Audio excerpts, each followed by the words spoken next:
Hello. मैं करता हूँ कॉल, अभी क्लास में हूँ। हाँ, मैं करता हूँ थोड़ी देर से कॉल, अभी है ना, थोड़ा मिनट, अभी क्लास में हूँ मैं।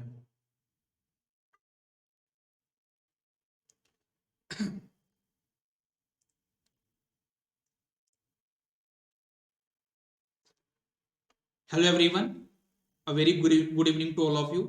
मेरा नाम है अंकित मिश्रा और आप सभी का स्वागत है हमारे अपने प्लेटफॉर्म अमर ज्योति प्राइम पे। सभी लोग एक बार ऑडियो वीडियो कंफर्म करेंगे, जितने भी लोग यहाँ पे सदन को ज्वाइन कर चुके हैं। Am I properly audible and visible? A very good evening Rahul, Priyesh, Kshitij, Kalpana. A very good evening Khanna, Prince, Roshni. चलो, सब कुछ क्लियर, बहुत अच्छी बात है। आज हम लोग का पावर सिस्टम का दूसरा क्लास है ना। और आज हम लोग इसमें क्या पढ़ेंगे, सबसे पहले तो हम ये बात कर लेते हैं। आज की इस क्लास में हम लोग ट्रांसमिशन लाइन को थोड़ा अंदर से जानेंगे कि ट्रांसमिशन लाइन जो स्ट्रक्चर होता है, जो हम लोग देखते हैं, उसमें कौन कौन से पार्ट्स होते हैं, उसको क्या क्या बोलते हैं। और हमारा जो ट्रांसमिशन लाइन है, इसमें बहुत ज्यादा इंसुलेटर भी यूज होता है। उसकी बहुत खास प्रॉपर्टी होती है इंसुलेटर की।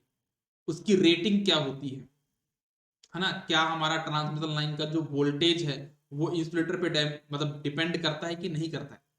कितने प्रकार के ट्रांसमिशन लाइन वोल्टेज होते हैं, इन सभी क्वेश्चंस के हमको आंसर मिलेंगे। और साथ में हमको आज इस बात का भी आंसर पता चलेगा कि जैसे हमको अगर सोर्स से लोड तक ज्यादा पावर ट्रांसमिट करनी है, ठीक है। ज्यादा पावर मतलब ये होता है वोल्टेज इनटू करंट ज्यादा होना चाहिए। ज्यादा पावर का मतलब ये होता है ना कि आपका वोल्टेज इनटू करंट आपका ज्यादा होना चाहिए।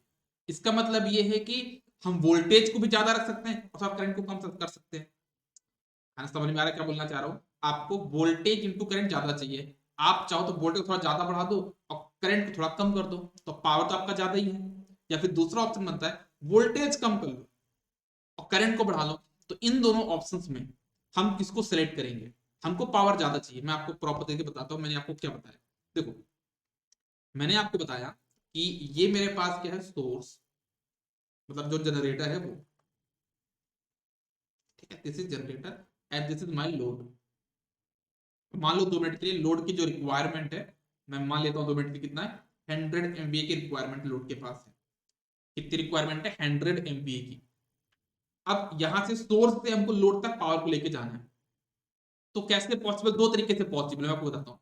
आप क्या करो कि आप 100 मेगा वोल्ट, ठंडा ज्यादा हो जाएगा, 500 किलो वोल्ट आप वोल्टेज दे दो, ठीक है। और 2 एम्पियर, ज्यादा हो जाएगा नहीं, अभी कम। 1 मिनट, इसको थोड़ा सा मुझे चेंज करना पड़ेगा। 2 एम्पियर आप करंट कर लो। एग्जाम्पल ले रहा हूँ ना, रियलिस्टिक आपका एग्जाम्पल नहीं है। 1 मिनट, 200 एमपी ले लो। सेम करना ना मुझे, इसके बराबर करना, दोनों को मल्टीप्लाई करके कितना आना चाहिए। आई थिंक अब आ जाएगा। 200 एम्पियर आपका करंट हो गया। दूसरा है आपका कि आप यहाँ पे 200 वोल्टेज कर लो और 500 किलो एम्पियर करंट कर लो। इनमें से देखो, इन दोनों का मल्टीप्लीकेशन कितना आपका, अगर दोनों को मल्टीप्लाई करता आएगा 100 एम्पियर। इसको भी करके देख लो, तो इसमें भी कितना आएगा, 100 एम्पियर। तो इसमें से हम किसको सेलेक्ट करेंगे और क्यों सेलेक्ट करेंगे, उसके पीछे का रीजन क्या होगा। तो ऐसे बहुत सारे क्वेश्चन जो बेसिक क्वेश्चंस है, जिनको हमको आंसर तो पता है बट रीजन नहीं पता है ना। तो वो भी हमको जानना है, ठीक है। तो आज की क्लास में हम उसके बारे में प्रॉपर तरीके डिस्कस करने वाले हैं। लेकिन एक बार थोड़ा सा आपको रिकॉल करा दूं, लास्ट क्लास में मैंने आपको एक्सप्लेन किया था रेटिंग ऑफ ट्रांसमिशन लाइन। तो दो प्रकार की रेटिंग होती है हमारे ट्रांसमिशन लाइन की। एक होती है पावर रेटिंग, जो कि हमेशा अपरेंट पावर रेटिंग होती है। और जो वोल्टेज रेटिंग होती है वो हमेशा line to line voltage rating होती है। तो यहाँ पे बताया था कि मैंने अगर 3 रेटिंग आपको एग्जाम्पल में दी हुई है, क्वेश्चन में दी हुई है, तो आप कौन सी रेटिंग को सही मानोगे? ये वाली को, 50 एमपीए 10 किलो वोल्ट, क्योंकि ये आपका अपरेंट पावर रेटिंग है, ये आपका line to line voltage rating है, ठीक। अब देखना, मैंने आपको यही बताया था कि अगर आपको पावर रेटिंग दी है, क्योंकि ट्रांसमिशन लाइन में पावर रेटिंग और वोल्टेज रेटिंग आपकी गिवन होती है, तो आप यहां से आईएल की रेटिंग निकाल सकते हो। आईएल बराबर कितना हो जाएगा? S divide by root 3 VL. ठीक, अब एक बड़ा अच्छा कॉन्सेप्ट बता रहा हूं, सब कुछ ध्यान से समझिएगा ना, बड़ा ही इंपॉर्टेंट है। जैसे मैंने आपको बताया था कि हमारे पास जो एल्यूमिनियम होता है ना, उसकी थिकनेस ज्यादा होती है। जैसे आपका एल्यूमिनियम है मान लो 2 मिनट के लिए, और ये आपका कॉपर है। ठीक, एग्जाम, क्योंकि कॉपर में थिकनेस कम की रिक्वायरमेंट है, कम थिकनेस में काम करंट ज्यादा हो जाएगी, लेकिन एल्यूमिनियम में आपको ज्यादा यहाँ पे क्रॉस सेक्शन एरिया देना पड़ेगा। मतलब एक एग्जांपल लेता हूँ, जहां पे लिया मैंने ए की वैल्यू लो है, मतलब जो क्रॉस सेक्शन एरिया है वो कम है, और एक लिया मैंने क्रॉस सेक्शन एरिया ज्यादा है।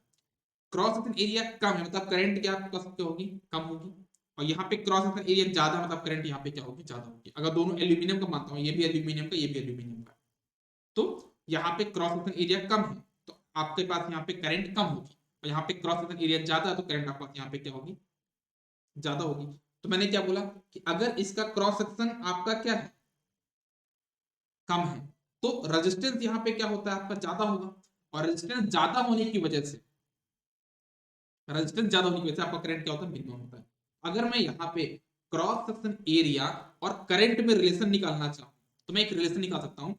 इसका क्रॉस सेक्शन एरिया क्या है, कम है, तो इसमें करंट भी क्या है, इसका क्रॉस सेक्शन एरिया ज्यादा है, तो इसमें करंट भी क्या होगा, ज्यादा होगा। एक जो रिजल्ट निकाला मैंने यहाँ पे, जो आपको एक्सप्लेन किया, वो ये है कि cross section area is directly proportional to IL, मतलब करंट ज्यादा होगा तो आईएल क्या होगा आपका, ज्यादा।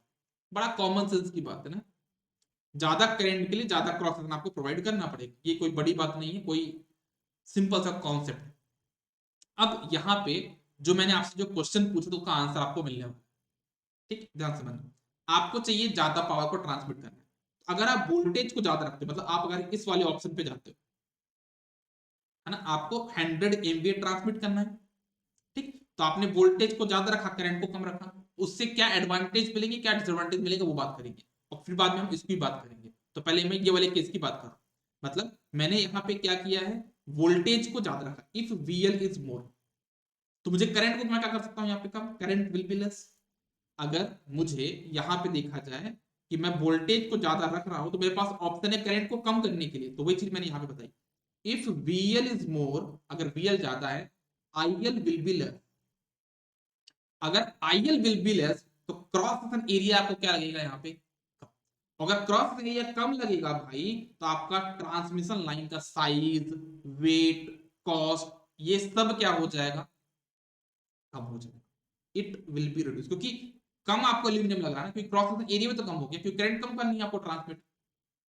करंट क्यों करनी है, क्योंकि आपका VL ज्यादा है, तो आपका यहाँ पे साइज, वेट, कॉस्ट, ये सब आपका पावर कंडक्टर क्या हो जाएगा, कम हो जाएगा। लेकिन एक प्रॉब्लम हो, क्योंकि वोल्टेज ज्यादा हो गया ना, तो वोल्टेज ज्यादा हो गया, तो वोल्टेज को बचाने के लिए, ट्रांसमिशन लाइन को वोल्टेज के प्रोटेक्शन प्रोवाइड करने के लिए हम लोग क्या करेंगे, लगाएंगे अच्छा इंसुलेटर लगाएंगे। हम लोग क्या करेंगे, एक अच्छा इंसुलेटर लगाएंगे, जिससे हमारा इंसुलेशन का कॉस्ट जरूर बढ़ जाएगा, हमारे इंसुलेशन का कॉस्ट क्या हो जाएगा, जरूर बढ़ जाएगा। लेकिन अब मुझे आप एक बात बताओ, आप लोग से मुझे आंसर जानना है कि एग्जाम्पल देना पड़ेगा, एग्जाम्पल देना पड़ेगा। आप ये समझो कि जैसे मान लो आपके पास एक ये स्टेशन है, इस स्टेशन का नाम है ए, रेलवे स्टेशन मान लो, चाहे कुछ भी मान लो, और ये दूसरा स्टेशन है बी। ठीक, अब आप मुझे बताओ कि आप लोग जब यहां से ट्रेन चलती है, आपके प्लेटफॉर्म में ट्रेन टिकट, ट्रेन खड़ी है, ये आपका जो ट्रेन है, ये यहाँ पे खड़ा प्लेटफॉर्म है, ये भी आपका प्लेटफॉर्म है, और यहाँ पे आपकी रास्ता है जहां पे ट्रेन चलती है। ठीक है, तो कहने का मतलब क्या है कि इस रास्ते में, इस रास्ते में आपके पास क्या है, कैसे रिलेट करो इसको मैं, देखो आप ये समझो कि यहाँ पे, यहाँ पे मान लो टावर है, ठीक है ना, ये भी आपका टावर है, यहाँ पे आपका इंसुलेशन की रिक्वायरमेंट होती है, यहाँ पे आपको इंसुलेशन की रिक्वायरमेंट होती है, लेकिन यहाँ थोड़ी ना होती है, यहाँ तो कंडक्टर की रिक्वायरमेंट होती है ना। तो अगर मैं थोड़ा देखो डोमिनेंट क्या है, कंडक्टर और इंसुलेटर में डोमिनेंट क्या, ज्यादा क्या लग रहा है, कंडक्टर और इंसुलेटर में ज्यादा क्या लग रहा है, तो मैं बोलूं भाई यहाँ पे तो इंसुलेटर, कंडक्टर ज्यादा लग रहा है मेरे पास, क्योंकि अगर ये लेंथ आपकी ट्रांसमिशन लाइन की 300 किलोमीटर है, इंसुलेटर कहाँ लगेगा, इस स्थान में और इस स्थान में, दो जगह, लेकिन जो कंडक्टर वो पूरे 300 किलोमीटर पे है भाई, तो आपको इसका ज्यादा लगना चलेगा, इसका ज्यादा लगना चलेगा, लेकिन इसका ज्यादा लगना थोड़ा बहुत भारी पड़ जाएगा आपके लिए। समझ में आ रहा है? रिलेट कर पा रहे हो आप लोग, है ना? तो इससे मैं एक चीज का कंक्लूजन निकाल रहा हूं कि भाई हम लोगों को ज्यादा पावर ट्रांसमिट करनी है, सबको पता है कि ज्यादा पावर ट्रांसमिट करनी है, और ज्यादा पावर ट्रांसमिट करने के लिए मेरे जो बेस्ट आंसर है, जो बेस्ट ऑप्शन है, वो यही कि हम वोल्टेज को ज्यादा रखें और करंट को कम रखें। करंट को कम रखें तो हमको कॉपर की रिक्वायरमेंट क्या होगी, मतलब कंडक्टिव रिक्वायरमेंट क्या होगी, कम होगी, मतलब एल्यूमिनियम की रिक्वायरमेंट क्या होगी, कम होगी। जो कि दो स्टेशन के बीच में, दो जो टावर खड़े हैं उनके बीच में जो लगने वाली चीज है, उसकी रिक्वायरमेंट कम है। दो दो स्टेशन है, जो मतलब जो टावर जहां पे लगा है, लगा लेंगे इंसुलेटर थोड़ा ज्यादा, क्या दिक्कत है ना? तो कॉस्ट ऑफ इंसुलेटर हम लोग बियर कर लेंगे, और इसकी कॉस्ट हम लोग क्या कर लेंगे, कम कर लेंगे। तो इससे एक कंक्लूजन निकला कि जो ट्रांसमिशन लाइन का जो वोल्टेज है वो क्या होता है, हमेशा हाई होता है, और करंट हम लोग कोशिश करेंगे थोड़ा सा मिनिमम रखने। करंट भी ज्यादा रहेगा, but as compare to volt हमारे पास क्या होगा, कम।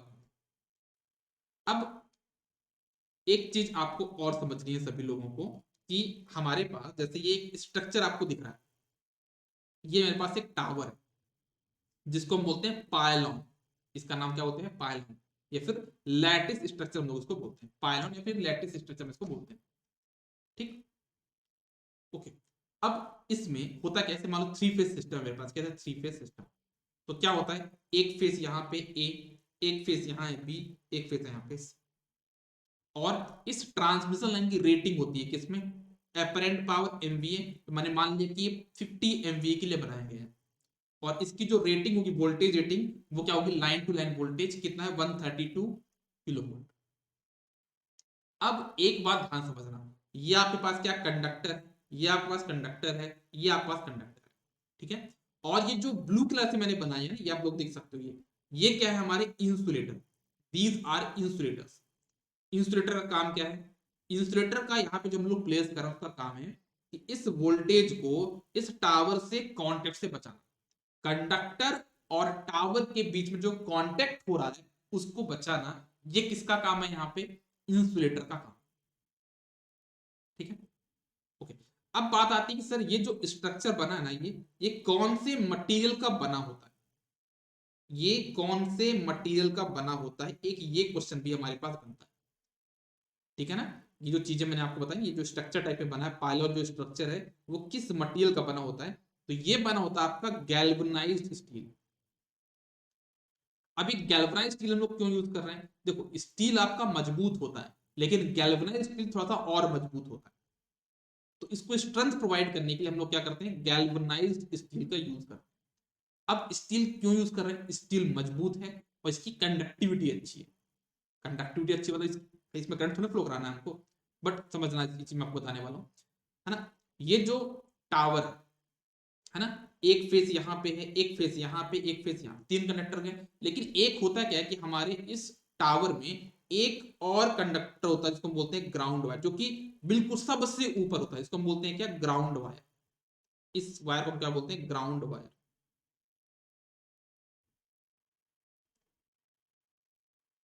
इस वायर का नाम ही है ये, क्या नाम है इसका, ग्राउंड वायर।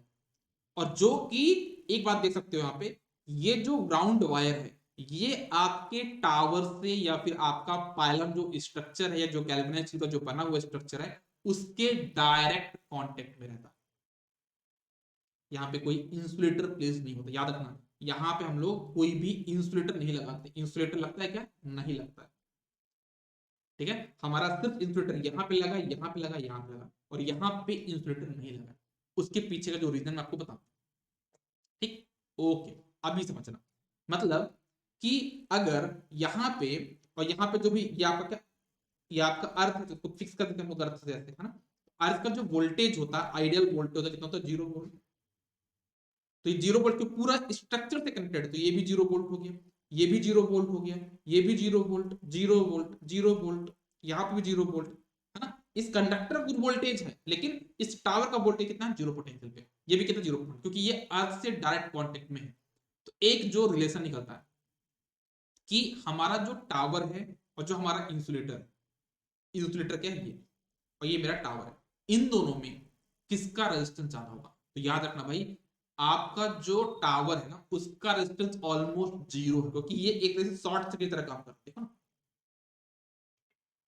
है ना। तो टावर का जो रेजिस्टेंस है बहुत कम है और इंसुलेटर का रेजिस्टेंस बहुत ज्यादा है।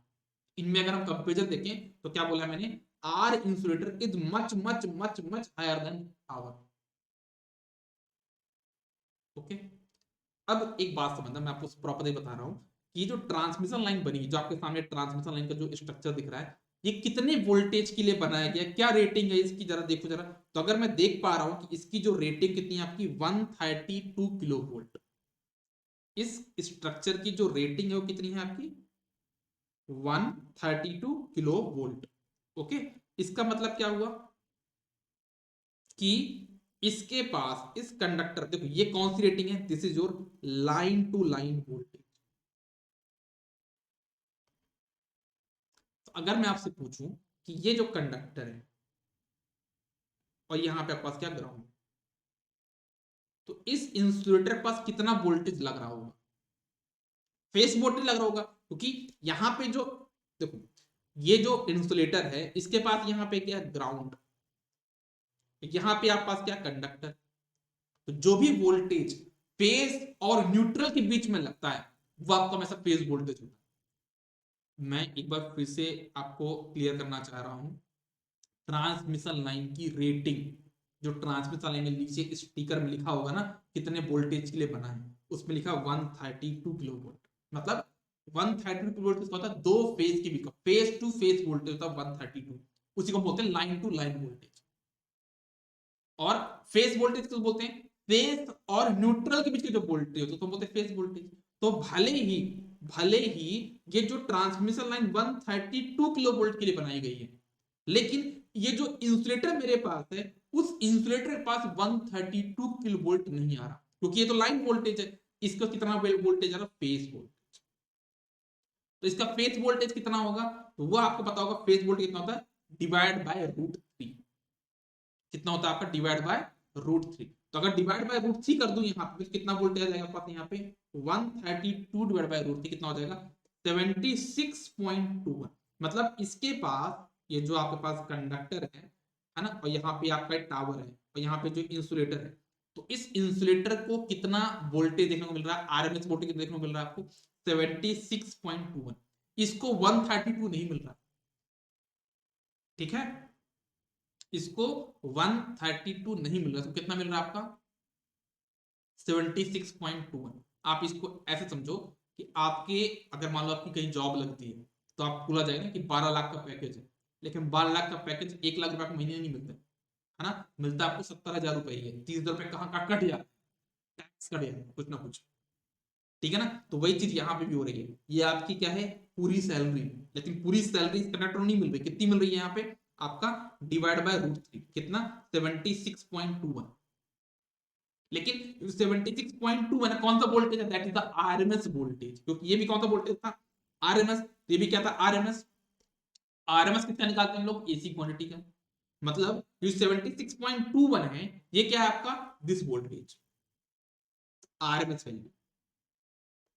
लेकिन मुझे ये समझ में आया कि जो एक कंडक्टर, ये जो इंसुलेटर है, इसके पास कभी ना कभी ये वाला वोल्टेज भी आ सकता है, 76.21 तो ये आरएमएस है, इसका पीक वैल्यू कितना होगा, तो √2 से मल्टीप्लाई कर दो इसका, क्योंकि आप पता ना वी आर एम कितना होता है Vm बाय √2, तो इससे आप क्या निकालोगे पीक वैल्यू, तो आपका पीक वैल्यू कितना आ जाएगा, दैट विल बी अराउंड, इसमें √2 का मल्टीप्लाई कितना जाएगा 107 वोल्ट। मतलब ये जो इंसुलेटर लगा है ना, इसको जो वोल्टेज देखने को मिल रहा होगा, फेस कर रहा होगा, ये जीरो से बढ़ता जाएगा, जीरो से 1 kilo volt, 2 kilo volt, 3 kilo volt, 76.21 kilo volt, और बढ़ता जाएगा और बढ़ता जाएगा, तो कहां तक जाएगा आपका मैक्स टू मैक्स ये 107.21, सॉरी 78 किलो वोल्ट, इतना वोल्टेज इसको मैक्सिमम फील करेगा, इतना वोल्टेज को देखने को मिलेगा, ठीक है।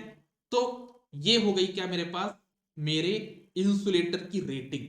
मैं यहाँ पे जो इंसुलेटर लगाऊंगा ना, तो वो इंसुलेटर कुछ मार्केट में बोलने पे मिलते हैं कि भाई कितने रेटिंग का चाहिए, तो मैं बोलूंगा कि भाई मुझे एक ऐसा इंसुलेटर दो इसका एटलीस्ट 108 किलो वोल्ट तो झेल ले, क्योंकि मुझे पता है कि जो इंसुलेटर लगा है इसके पास 107 से ज्यादा वोल्टेज नहीं आने वाला, ठीक है। तो 108 या 110 रेटिंग का मैं क्या लूंगा, अपना इंसुलेटर ले लूंगा। तो अब बात आती है कि इंसुलेटर की रेटिंग हम कैसे सेलेक्ट करेंगे, तो मैंने क्या किया, मैंने इस लाइन टू लाइन वोल्टेज को पहले फेस में कन्वर्ट किया और उस फेस वोल्टेज में √2 का मल्टीप्लाई किया। तो यहाँ पे एक बार मैं लाइन लिखा हुआ पढ़ो आप लोग। Insulator rating will be selected based on maximum मतलब peak value of phase voltage. क्या ये पॉइंट सभी को क्लियर है कि नहीं क्लियर? मैंने एक पॉइंट, बहुत सिंपल सा पॉइंट बोला, इंसुलेटर की जो रेटिंग होगी वो हम सिलेक्ट करेंगे। बिल्कुल करेक्ट करेंगे। कैसे करेंगे? फेस वोल्टेज करेंगे, लाइन वोल्टेज पे नहीं करेंगे। रीजन बताया मैंने, फेस वोल्टेज करेंगे। लेकिन फेस वोल्टेज कौन सा वोल्टेज? आरएमएस की पीक वैल्यू मतलब मैक्सिमम वैल्यू। ठीक है ना? सबको ये पॉइंट क्लियर हुआ? ओके।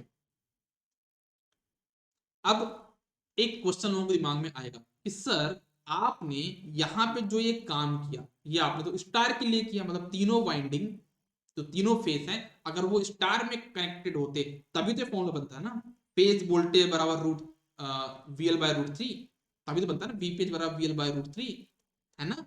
लेकिन अगर मैं इसको डेल्टा कर दूं, क्या कर दूं इसको मैं, अगर इस स्ट्रक्चर को मैं डेल्टा कर दूं तो क्या होगा? VPH बराबर VL होगा। हाँ कि ना? बिल्कुल हाँ। VPH बराबर VL मतलब यहाँ पे जो फेज वोल्टेज आएगा कितना आएगा? 132 किलो वोल्ट। फिर उसका जो मैक्सिमम निकालेंगे कितना हो जाएगा? 132 के इंटू √2, उसकी पीक वैल्यू निकालनी पड़ेगी मेरे को। तो क्या ऐसा करने वाले हैं? समझने इस चीज को। तो उसका एक आंसर आपको मैं प्रोवाइड कर रहा हूं प्रॉपर एनालिसिस के साथ। यहाँ पे देखो मैंने क्या बोला, सेम ट्रांसमिशन लाइन मेरे पास है, कोई अलग ट्रांसमिशन लाइन लेके नहीं आया, same transmission line but connected in delta. 50 MB rating, power rating, और 132 किलो वोल्ट आपका क्या है।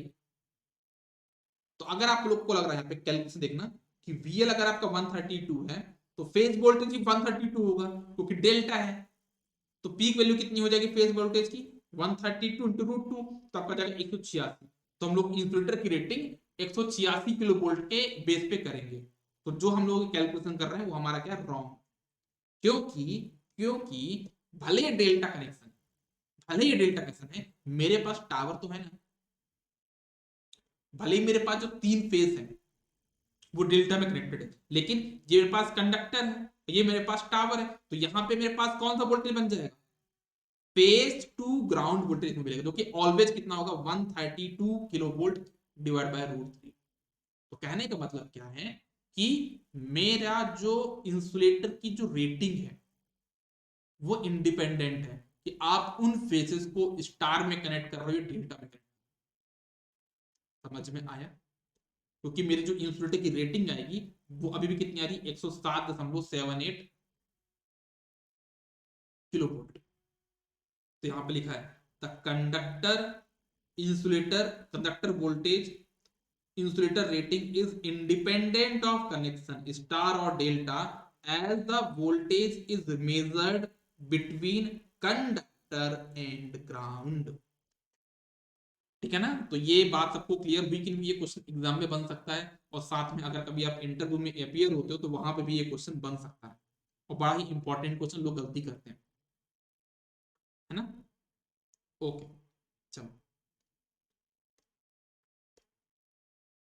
अब थोड़ा बात करते हैं ओवर वोल्टेज के बारे में, क्योंकि मैंने अभी इंसुलेटर के बारे में बताया, है ना? यहाँ पे जो इंसुलेटर है इसको कितना वोल्टेज देखने को मिल रहा है? यहाँ पे 107.78, बट इससे ज्यादा वोल्टेज भी आ सकता है।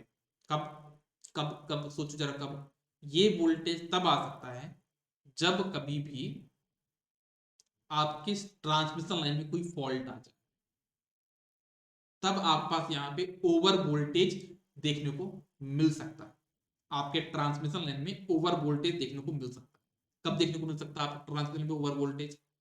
आपके ट्रांसमिशन लाइन में ओवर वोल्टेज ज्यादा देखने को सकता है जैसे कि आपका लाइटनिंग हो गई, है ना? मेरे घर में पता नहीं बीच में भी 3-4 महीने पहले की बात है, जब बारिश का टाइम था तो जैसे लाइटनिंग होती थी इन्वर्टर बोल जाता था।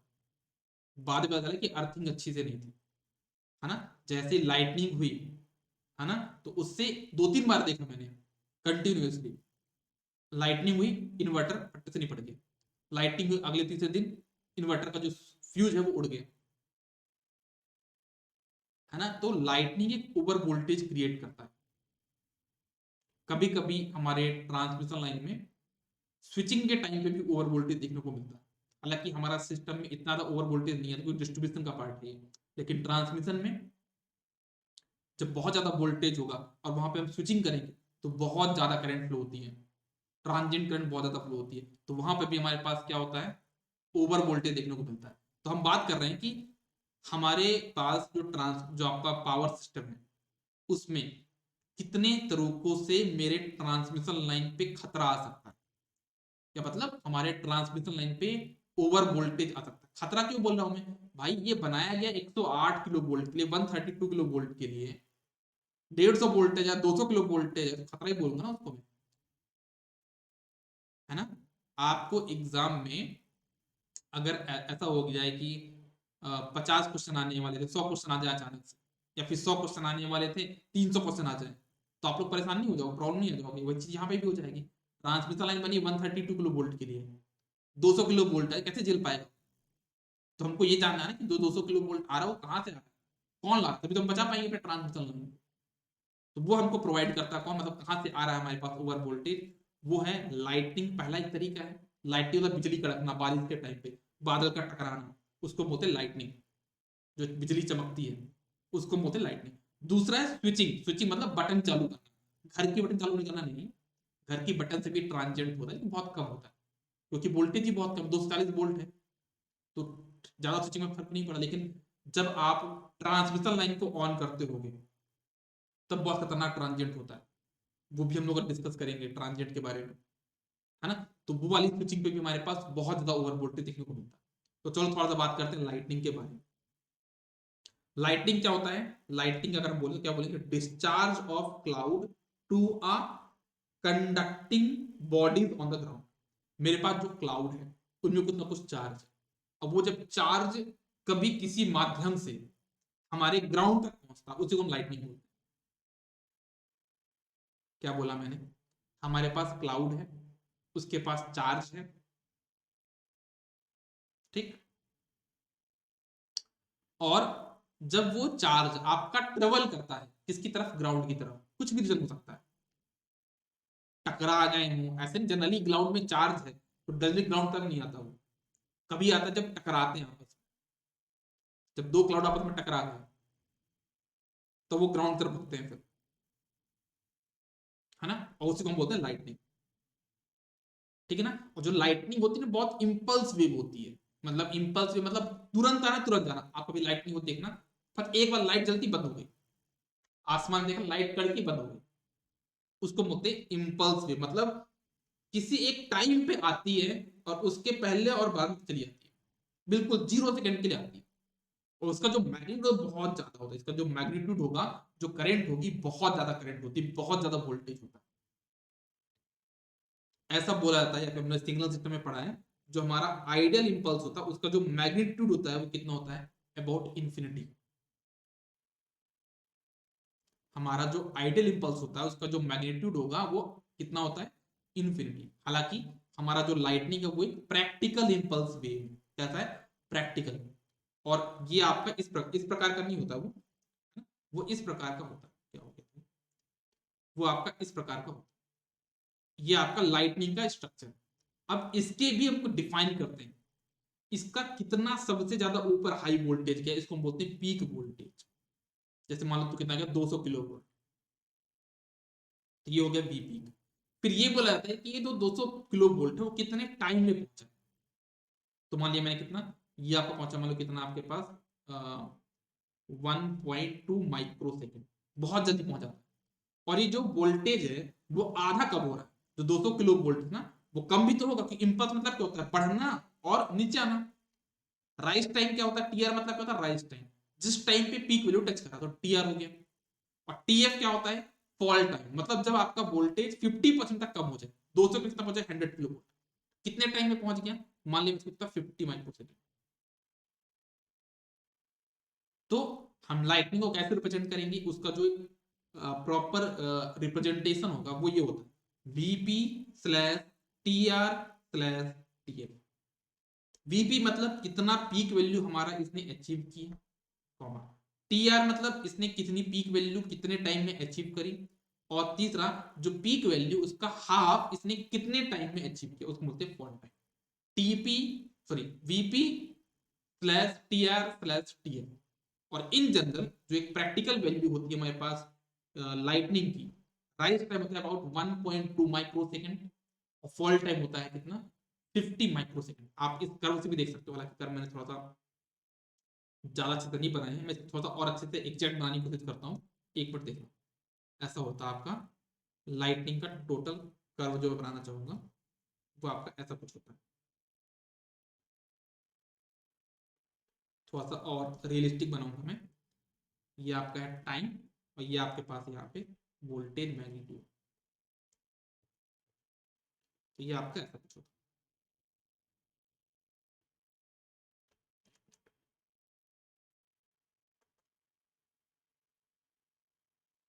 ऐसा, ऐसा ही बोल सकते हैं। तो अगर मान लो कितना आपके पास ये 200 है, वीपी कितना आपके पास 200 किलो वोल्ट, तो ये आपका मतलब कितना 1.2 माइक्रो, मतलब बहुत पास होता है, सकरा होता है ना, ये बहुत जल्दी आ जाता है 1.2 माइक्रो सेकेंड। और ये आपका कितना मान लो 100 किलो वोल्ट यहाँ पे, तो कितने टाइम में आपके पास यहाँ पे और भी आएंगे, तो मान लो यहाँ पे कितना है, यहाँ पे 50 या 40 माइक्रो सेकेंड, 50 देता हूँ, 50 माइक्रो सेकेंड। इनके बीच की दूरी थोड़ी ज्यादा रहती है, ऐसा नहीं है कि बहुत पास में रहते हैं, है ना। तो इस प्रकार से हमारा क्या होता है, लाइटनिंग का रिप्रेजेंटेशन होता है। सभी को समझ में आया ना ये चीज। अच्छा, किसी को कुछ डाउट है तो पूछ सकता है। तो ये मैंने आपको थोड़ा बहुत इसके बारे में, लाइटनिंग के बारे में बताया। अब लाइटनिंग से बचने के लिए हम लोग क्या करते हैं, लाइटनिंग से बचने के लिए हम लोग क्या करते हैं, वो चीज मैं आपको दिखाता हूँ। जैसे सबसे पहले मैंने बनाया आपके सामने एक अर्थ, ये आपका क्या अर्थ, ठीक है। और अर्थ पे ये जो छोटे छोटे बने हैं ये आपके क्या है, पूछे जा क्या है आपके पास ये, these are your, these are your homes, घर। और ये आपके पास यहाँ पे दो क्लाउड है, एक क्लाउड ये हो गया, एक क्लाउड ये। जब इनमें क्या होगा, दोनों टकराएंगे तो लाइटनिंग होगी, और लाइटनिंग हिट होके किस पे जाएगी, ये आपके टावर थे, ये आपका क्या टावर, ये भी आपका क्या टावर, ये आपका क्या टावर। और ये सबसे ऊपर वाला कंडक्टर, ये कोई फेस नहीं, इसको क्या बोलता था, ग्राउंड वायर, याद है आपको? इसको तो ग्राउंड वायर। और ये ग्राउंड वायर क्या था आपके पास, ये ग्राउंड वायर ये टावर से क्या था, डायरेक्टली कनेक्टेड था। क्या था, डायरेक्टली, मैंने बताया ना आपको, डायरेक्टली कनेक्टेड होता है। Ground wire is directly connected to the tower, there is no insulation placed. और हम क्यों करते हैं ऐसा, क्योंकि जब लाइटनिंग होगी तो सबसे पहले हमको ये पता है, ट्रांसमिशन लाइन की जो हाइट होगी बहुत ज्यादा हाइट पे होता है, तो जो लाइटनिंग होगी पहले कहां पे होगी, ट्रांसमिशन लाइन पे होगी, ग्राउंड वायर पे। सबसे ऊपर ग्राउंड वायर है, तो टावर ग्राउंड वायर पे होगी, ग्राउंड वायर से डायरेक्टली कहां जाएगा, टावर, टावर कहां जाएगा, डायरेक्टली। हमारा पूरा पावर सिस्टम सेम है। जब कभी भी लाइटनिंग होगी तो हम लोग क्या करते हैं, लाइटनिंग सील्ड वायर, फिर क्या बोलते हैं उसको, आपका ग्राउंड वायर का यूज करते हैं। क्योंकि जो लाइटनिंग होगी कहां पे होगी, डायरेक्टली आपके ग्राउंड वायर पे होगी, और ग्राउंड वायर डायरेक्टली कनेक्टेड किससे, आपके टावर से डायरेक्टली कनेक्टेड। और कहां पहुंचेगा, डायरेक्टली वो ग्राउंड पे पहुंचेगा। तो यहाँ पे मैंने कुछ पॉइंट्स लिखे हैं, देख सकते हो आप लोग। Transmission lines has more spread area, hence it has possibility to get lightning strokes। कि हमारा जो ट्रांसमिशन लाइन है ना, पूरे अर्थ में कुछ तो फैला हुआ, जाल की तरफ फैला हुआ, तो इसके पास ज्यादा चांसेस होते हैं लाइटनिंग होने के। That's why lightning shield wire is directly connected to the tower, power नहीं भाई, टावर है, tower, and place at the top of the tower, ठीक है। कभी कभी आपने देखा होगा कि जो सब स्टेशन होते हैं, क्या होते हैं, सब स्टेशन, है ना, उनके ऊपर भी ऐसी बहुत सारी वायर जाती रहती है। तो आपको लगता होगा कि भाई ये क्यों बनाया गया, तो ये भी एक तरीके से हमने क्यों लगाया सब स्टेशन के ऊपर, ये भी एक तरह ग्राउंड वायर की जैसे ही है, इसमें कोई करंट नहीं होती। इनका पर्पस क्या है, कि जब कभी लाइटनिंग हो तो मेरा सब स्टेशन बच जाए और इनमें लाइटनिंग हो जाए। सील्डिंग मतलब क्या करना, सील्ड लगा, सील्ड का पर्पस क्या होता है, जो लोग तलवार वगैरह खेलते हैं ना, तलवारबाजी करते हैं, है ना, वो सील्ड क्यों लगाते हैं, कोई मारे तो उसमें लगे। और तलवार से वो अटैक कर पाए। शील्ड का काम ही है कि आप स्ट्रोक करो कहां पे हो, यहीं पे हो, जिससे मैं सेफ रहूं। तो ये हो गया हमारा लाइटनिंग शील्ड वायर।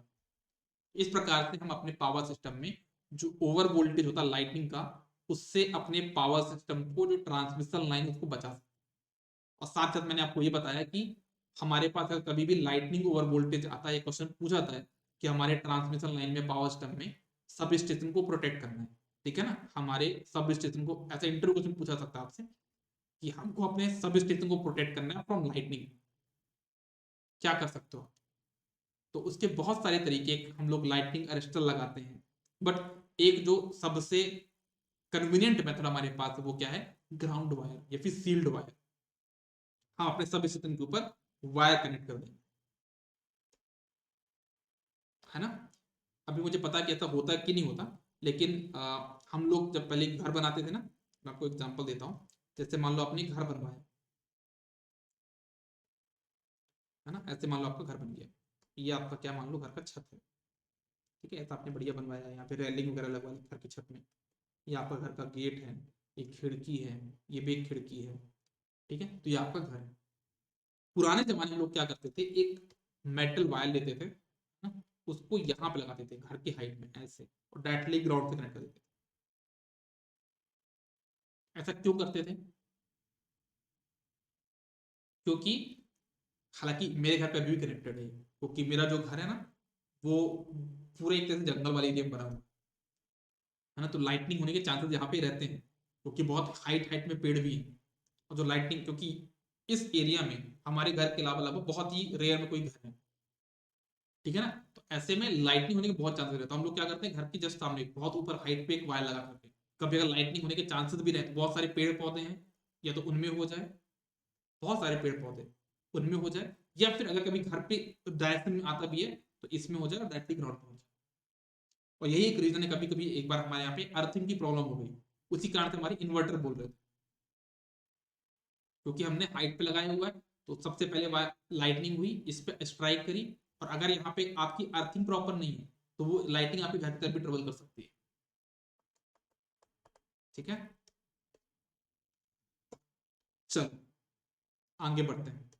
मजा आ रहा है कि नहीं, पहले ये तो बताओ यार, आप लोग कमेंट्स नहीं आ रहे हैं किसी के भी, समझ में आ रहा है, मजा आ रहा है, ज्यादा फास्ट तो नहीं चल रहा, ज्यादा स्लो तो नहीं चल रहा, क्यों, प्रॉपर चीज आप लोग रेट कर पा रहे हो कि नहीं कर पा रहे हो। रही बात क्लास की पीडीएफ की, तो कल मैं साथ से पीडीएफ शेयर करना भूल गया था, आज मैं कर दूंगा, ग्रुप पे ही कर दूंगा, ठीक है।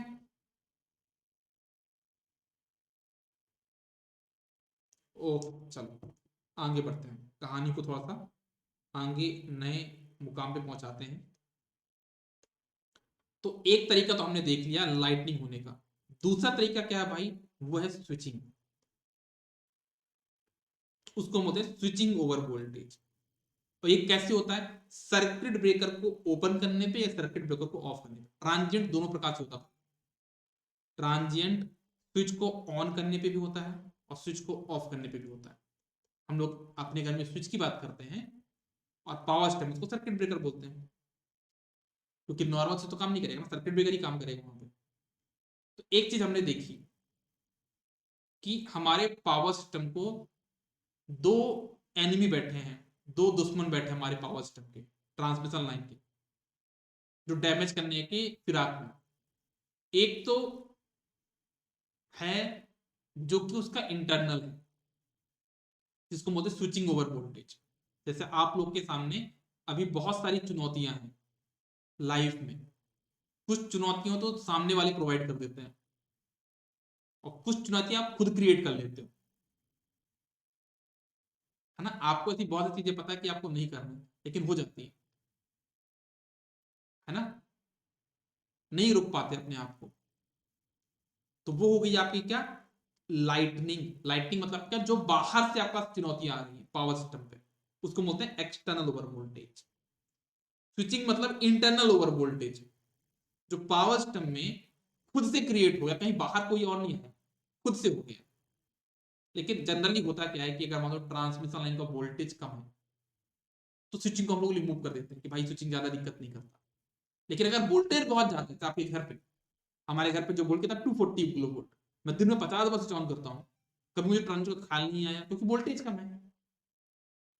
लेकिन वोल्टेज अगर ये ज्यादा होता ना, पसीने छूट जाते स्विच ऑन करने में। समझ में आया क्या बोला मैंने? Switching is more dangerous than lightning, but एक कंडीशन है, वोल्टेज ज्यादा होना चाहिए। वो चीज मैंने आपके सामने बताई भी है। Switching over voltage can not be avoided.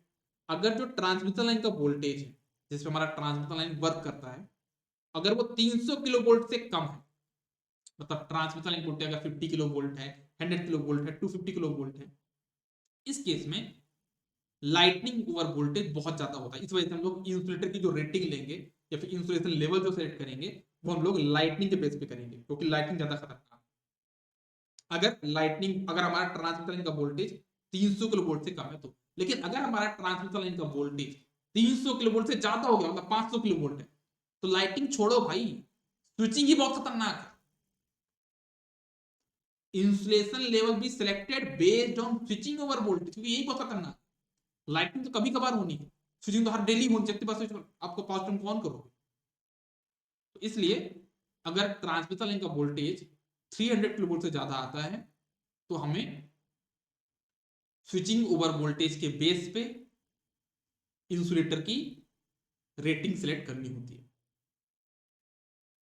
अब एक बात और है, लाइटनिंग ओवर वोल्टेज को हम लोग दो प्रकार से कम कर सकते हैं। हालांकि मैं दो प्रकार, एक तरीके बता दिया था आपको, उसको बोलता हूं मैं क्या, ग्राउंड वायर। वो क्या है, जब कभी डायरेक्ट इसी पे लाइटनिंग हुई तो,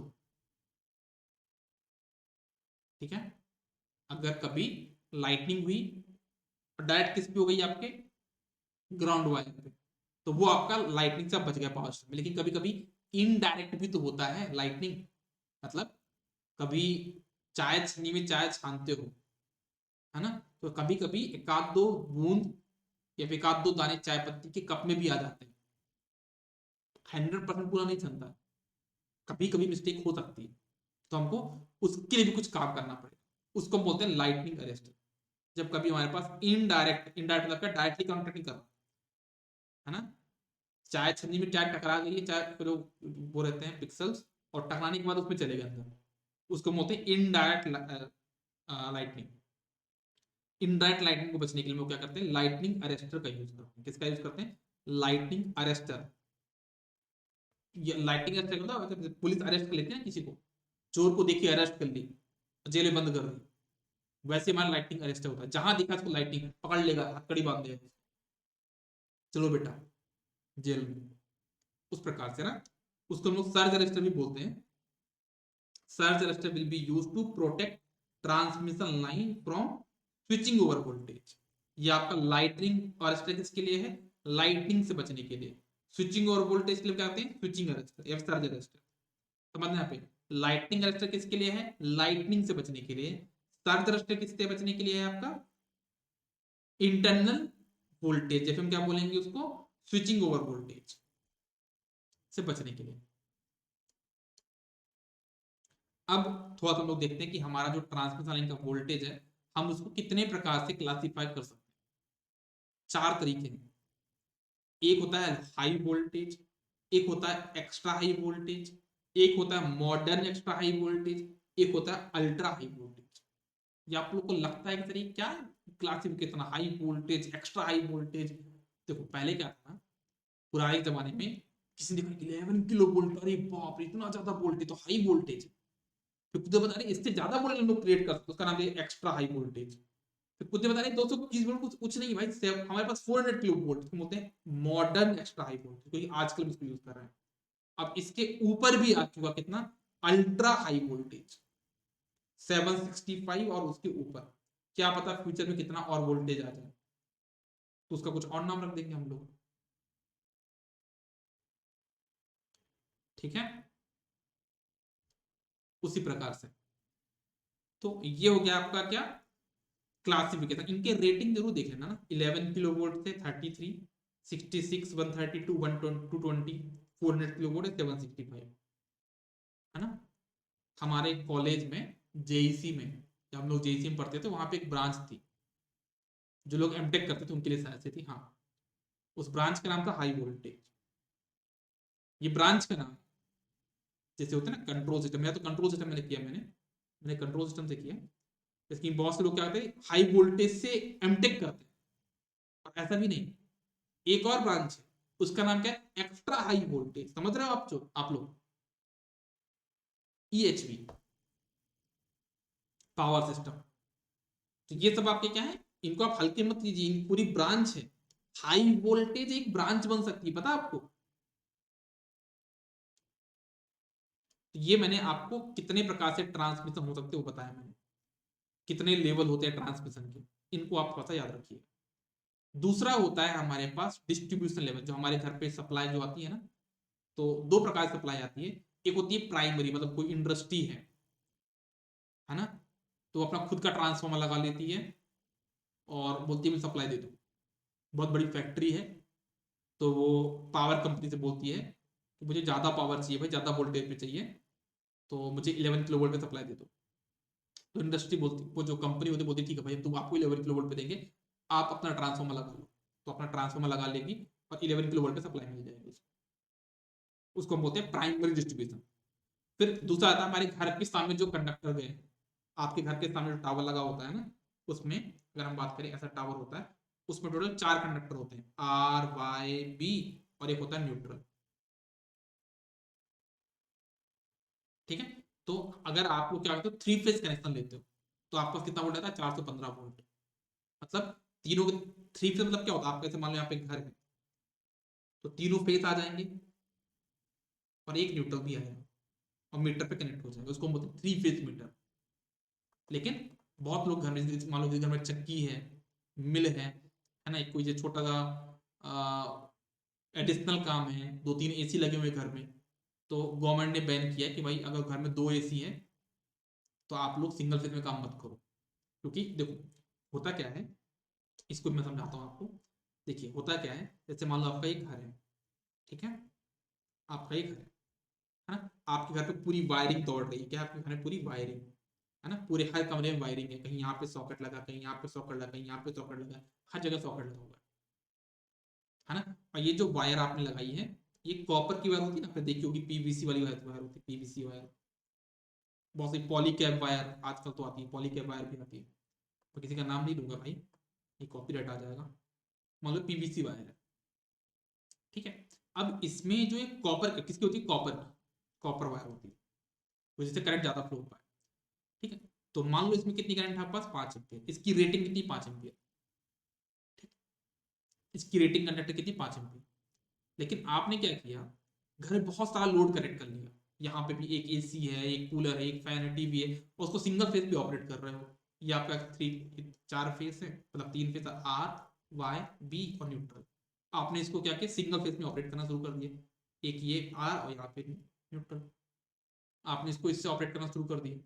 तो होता क्या है कि हमारे जो वायर्स हैं, है ना, क्योंकि यहाँ पे 5 एम्पियर के लिए बनाए गए थे, लेकिन आपने वैसा कनेक्ट कर दिया, तो इसमें कितनी करंट फ्लो हो रही है, मान लो 15 एम्पियर, या फिर 10 एम्पियर मान लो, मतलब अपनी रेटिंग ज्यादा करंट फ्लो हो रही है, घर में आग लगने के चांस होते हैं, शॉर्ट सर्किट होने के चांसेस रहते हैं। मतलब जैसे आप लोग कनेक्शन करते हो ना, आपने कभी घर का कनेक्शन देखा कि नहीं देखा, आपको जैसे मान लो आपका ये स्विच बोर्ड है, ठीक है, तो क्या होता है, ये एक बटन है, ये एक बटन है, ये एक बटन है, ये एक बटन है, तो ऐसी होती है ना, एक फेज गया, एक न्यूट्रल गया, फेज गया न्यूट्रल, कोई कनेक्शन करते पैरेलल में होते हैं, फेज गया न्यूट्रल गया, फेज गया न्यूट्रल गया, स्विच बोर्ड के अंदर देखोगे। तो अब जब आप यहाँ पे ऐसे वायर लेके जाओगे ना पट्टी के अंदर से, तो सभी वायर इसी में से होके जाएंगी, जितनी भी वायर्स हैं ये, चार बटन, चारों बटन जितनी बटन, सब ऐसे होके जाएंगी ना इसी में से। तो यहाँ पे अगर कोई एक गर्म हुई तो सभी आपस में कनेक्ट हो जाएंगे, क्योंकि ज्यादा करंट हो रही है, तो यहाँ पे आग लगने के चांसेस होंगे, फायर होने के चांसेस होंगे। ये तो आपको सेफ्टी पता होना चाहिए। तो यही कोशिश की जाती है कि जब कभी भी, एक गवर्नमेंट ने बोला भी है, गवर्नमेंट ने ये एक रूल निकाला है, रूल क्या निकाला है कि अगर आपके घर का, अगर आपके हाउस का, घर का, है ना, जो लोड है, मतलब सभी लोड को काउंट करें। मान लो मैंने काउंट किया कि आपके पास 10 वॉट के कितने बल्ब हैं, 10 बल्ब है, ठीक है। आपके पास कितने कूलर हैं, तो आपने चेक किया कि मेरे पास 10 वॉट कितने बल्ब है? 10 वॉट के बल्ब है 10। फिर मैंने चेक किया कि मेरे पास एक कूलर है, कितने कूलर है? 200 वॉट का कूलर है, 500 वॉट का 500 वॉट का कूलर है, और कितने हैं? 2 कूलर है। फिर वो चेक करेंगे कि कितने एसी हैं। एसी है मान लो आपके पास कितने हैं? 2। कितने वॉट का है एसी? मान लिया मैंने कि आपके पास एसी है 1500 वॉट का, कितने? 2। कितना हो जाएगा? गुणे 2 करोगे तो 1500 गुणे 2 कितना हो जाएगा? 3000 वॉट। फिर और चेक करेंगे, बाकी अप्लायंस भी आपके चेक करेंगे कितना होगा पास यहाँ पे। ये हो गया 100 वॉट का, ये हो गया आपका 1000 वॉट का, ये आपका 3000 वॉट। तो मान लो कुछ एक आध लोड और ले लेता हूँ, मान लो आपके पास में टीवी, फ्रिज, एस जो भी आपके है ना, ये हीटर, इन सबको, इंडक्शन सबको मैच करेंगे, वो जॉइंट ऐड करेंगे। इसको मान लिया कितना? 2000। इन सबको ऐड करके देखिए कितना? 3000। फिर आपका ये 100, ये 1000, ये है 100, 1000 और ये 2000। इनको चेक करेंगे, लोड को सम करेंगे, जितने भी आपके घर में लोड कनेक्टेड है उन सबको वो सम करेंगे, और सम करके देखेंगे कितना? 3000, 4000, 6000, 6000, 6100 वाट देखेंगे। ठीक है, और फिर आपका मीटर का बिल देखेंगे, और उसमें अगर लिखा हुआ है क्या? सिंगल फेज, तो आपको वहां पे 5000 का 10,000 का चालान पकड़ा के चले जाएंगे, चलो भाई इसको जाके कोर्ट में पे कर देना। समझ में आया क्या होता है? तो आपको, अगर आपके घर में ऐसा कभी हो रहा है, अगर आपके घर के लोड ऐसा, आपको आपको तो पता है आपको कितना वॉटेज होता है, आप चेक करिए। अगर वो 5000 वॉट मतलब 5 किलो वॉट से ज्यादा है, आपका घर का लोड कितना है? 5 किलो वॉट से ज्यादा है, तो आपको सिंगल फेज पे आप ऑपरेट नहीं कर सकते सिस्टम को, आपको 3 फेज कनेक्शन लेना पड़ेगा, आपको 3 फेज मीटर कनेक्ट करना पड़ेगा। अभी भी आप किसमें कराओगे? डोमेस्टिक में ही कराओगे, कॉमर्शियल वाला बिल नहीं आएगा। ऐसा नहीं कि आप इंडस्ट्री वाला बिल आपको आएगा, जो सब्सिडी मिल रही है गवर्नमेंट की आपको वही मिलेगी, पर यूनिट चार्ज भी मिलेगा, लेकिन आपको 3 फेज मीटर कनेक्ट करने पड़ेगा। समझ में आया सभी को? सर मेरा एक डाउट है, ट्रांसमिशन पर स्टार कनेक्शन से क्या होगा? ट्रांसमिशन मतलब देखो, ट्रांसमिशन पे अभी मैंने 2-3 दिन पहले ट्रांसफॉर्मर का 3 फेज कनेक्शन बताया है ना? तो वहां पे 4 प्रकार के कनेक्शन होते हैं ट्रांसफॉर्मर में, star star, delta star, star delta और डेल्टा स्टार। 4 प्रकार के कनेक्शन होते हैं, उनमें से एक ऐसा कनेक्शन होता है जहां पे मुझे सेम रेटिंग कंपैरिजन में 73% ज्यादा वोल्टेज मिलता है। तो अगर मैं वहां पे ट्रांसमिशन लाइन को स्टार पे कनेक्ट करूंगा ना, तो मुझे 173 ज्यादा परसेंट वोल्टेज मिल जाएगा, है ना? तो हम इसलिए उसको स्टार पे भी कनेक्ट कर सकते हैं। ठीक है, बाकी अभी हम डिस्कस डिस्कस करेंगे कि स्टार में करना है, डेल्टा में करना है, कहाँ पे हमको न्यूट्रल चाहिए, कहाँ पे न्यूट्रल नहीं चाहिए, उन सब के बारे में बात करेंगे। बट अभी तक मैंने जो बताया वो कहने का मतलब ये है, ट्रांसमिशन लाइन चाहे स्टार में हो चाहे डेल्टा में हो, हमारा जो इंसुलेशन होगा उसकी रेटिंग पे कोई भी फर्क नहीं पड़ने वाला है। सभी को यहां तक क्लियर है? आई थिंक आज के सत्र हम लोग पे खत्म करते हैं, है ना? इसके आगे का जो भी कहानी होगा, हम लोग कहानी ही पढ़ रहे हैं, है ना? तो मैंने आज आपको कहां तक पढ़ा दिए? मैंने आपको बताया आज किसके बारे में, ये प्राइमरी वोल्टेज कितना होता है आपका, सेकेंडरी वोल्ट कितना होता है? 415 वोल्ट, जिसको बोलते हैं 3 फेज 4 वायर, और दूसरा होता है 230 वोल्ट, जिसको बोलते हैं सिंगल फेज 2 वायर। ठीक है, तो ये 3 फेज कनेक्शन भी आपको लेना पड़ता है। कब लेना पड़ता है? एमपी गवर्नमेंट का रूल है 5000 किलोवाट, सॉरी 5000 वोट या फिर 5 किलोवाट। अगर आपका घर का लोड 5 किलोवाट के ज्यादा तो आपको 415 वोल्ट मिलेगा, लेकिन अगर आपका 5 किलोवाट से कम है तो 230 वोल्ट आपको मिलेगा। अलग अलग स्टेट का अलग अलग रूल हो सकता है, आप लोग चेक कर लीजिएगा। मैंने जो भी बात करी वो मध्य प्रदेश से रिलेटेड बात करी, हालांकि बहुत लोग लगाते भी नहीं है, और जो रूल है मैंने वो बताया।